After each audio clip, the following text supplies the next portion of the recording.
Selamat datang di Bataknesia Channel.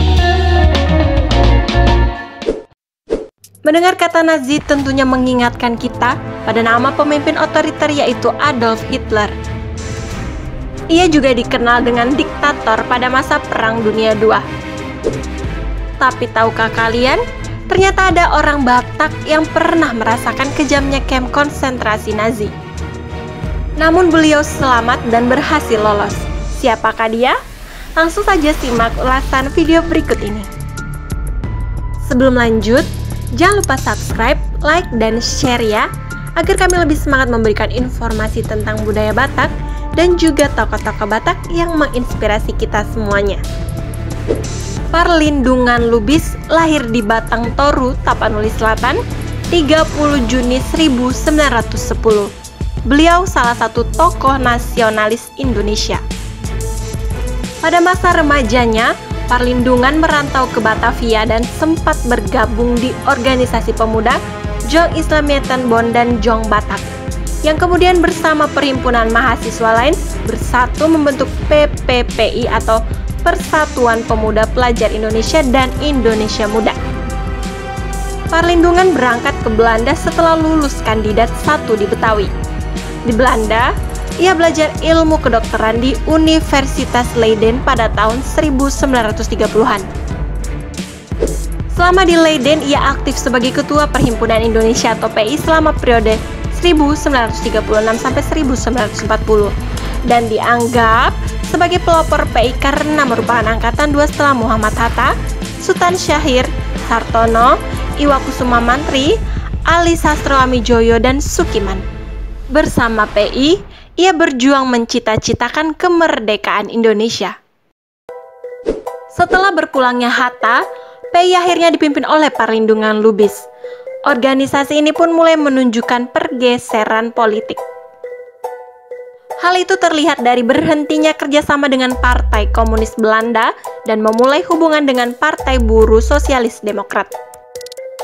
Sekalipun berhaluan sosialis, Parlindungan tetap dianggap sebagai antifasis.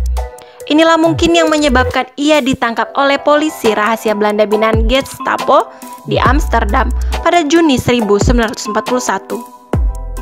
Singkat cerita, Parlindungan yang berada di Belanda bertugas sebagai dokter ditangkap karena dianggap sebagai pemberontak.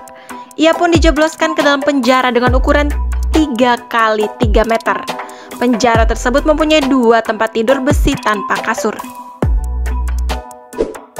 Dalam ruangan itu ada sebuah lubang untuk buang air kecil dan besar. Lubang itu ditutup dengan sebilah kayu saja. Siapa yang tidur dekat lubang itu akan mencium bau yang amat busuk. 4 tahun dalam penyiksaan, 4 kali pula Parlindungan pindah camp, yaitu Camp Skol dan Amersfoort di Belanda, serta Buchenwald dan Sachsenhausen di Jerman. Untuk dapat survive dalam camp, aku pertama-tama harus mempunyai hati yang keras dan tanpa rasa seperti batu.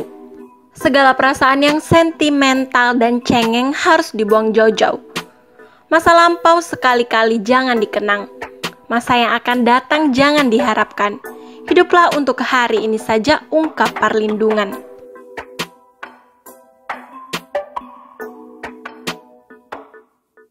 Parlindungan lalu dipindahkan ke Camp Amersfoort, lalu ke Camp Buchenwald bersama 100 tawanan lain menggunakan kereta api kelas 3. Di sini ia bersama 1.400 tawanan lainnya mendapat tugas untuk membuka hutan di suatu pegunungan berkabut, memecah batu, membuat barak, saluran air, listrik, bengkel, dan lain-lain. Di Buchenwald, ia bersama tawanan-tawanan lainnya harus bekerja selama 7 hari dalam seminggu dan 14 jam setiap harinya tanpa diperbolehkan istirahat. Jika ada yang beristirahat, mengobrol atau malas-malasan, maka akan dipukuli atau bahkan ditembak di tempat. Pada tahun 1944, camp yang ditinggali Parlindungan Lubis porak-poranda karena pasukan sekutu memborbardir melalui serangan utara. Mayoritas tawanan di sana tewas karena serangan bom tersebut. Namun beruntung bagi perlindungan Lubis, dia selamat karena sebelumnya telah dipindahkan ke kamp Sachsenhausen, Jerman. Berada di kamp ini dirinya merasakan pelayanan yang lebih layak dibandingkan dengan kekejaman kamp-kamp sebelumnya. Di sana dirinya dipusatkan menjadi dokter kamp, sehingga tugasnya lebih ringan. Saat pasukan sekutu berhasil masuk ke Jerman, terjadi kekacauan dalam kamp. Para tawanan dan penjaga membentuk barisan tak teratur yang terus bergerak ke barat. Tawanan yang keluar barisan langsung ditembak di belakang kepala, tapi banyak juga penjaga yang lari memisahkan diri. Mereka akhirnya berhenti di Grebow disusul barisan dari kamp lain ikut bergabung. Tentara Rusia akhirnya masuk ke sana juga. Perlindungan resmi lepas dari tawanan, tetapi perlu waktu untuk memulihkan diri dan mencari cara untuk lepas dari kawasan Rusia. Menyeberangi sungai Elbe, masuk ke kawasan sekutu bagian barat, dan akhirnya kembali ke Belanda dengan kereta ke Madrid, lalu naik mobil ke keluarganya di Amsterdam. Usai Perang Dunia II, Perlindungan kembali ke Indonesia. Di Indonesia, beliau berpindah-pindah tempat tinggal. Selama 1947 sampai dengan 1950, beliau menetap di Yogyakarta dan bekerja sebagai Kepala Dinas Kesehatan Pabrik-Pabrik Persenjataan Departemen Pertahanan. Beliau bekerja sebagai dokter perusahaan Borneo Sumatera Handel Mascapi di Jakarta, sambil sore harinya membuka praktik dokter di rumah dinasnya di kawasan Kebayoran Baru. Kemudian pada tahun 1959, beliau hijrah ke Tanjung Pandan, Belitung dan bekerja sebagai dokter di pertambangan timah di sana. Perlindungan meninggal di Jakarta pada tanggal 31 Desember 1994, nyaris tanpa perhatian dari bangsa Indonesia.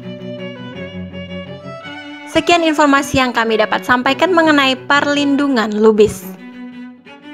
Semoga informasi yang kami sampaikan dapat menambah pengetahuan kita semua, dan jika ada yang salah atau kurang, silakan tambahkan di kolom komentar. Selalu bantu kami dengan cara like, subscribe, komen, dan share ya dongan. Dukungan kalian adalah motivasi untuk kami dalam berkarya. Horas dan Mauliat Teh.